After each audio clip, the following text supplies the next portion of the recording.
card, no problem. Here's how to buy a single-ride subway ticket. First, choose your language. Tap Destination Selection. Pick your destination, pay, and grab your ticket.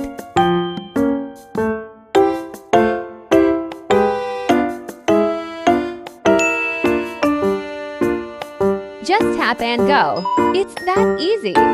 Don't forget, you can get a deposit refund after your ride. Enjoy your trip!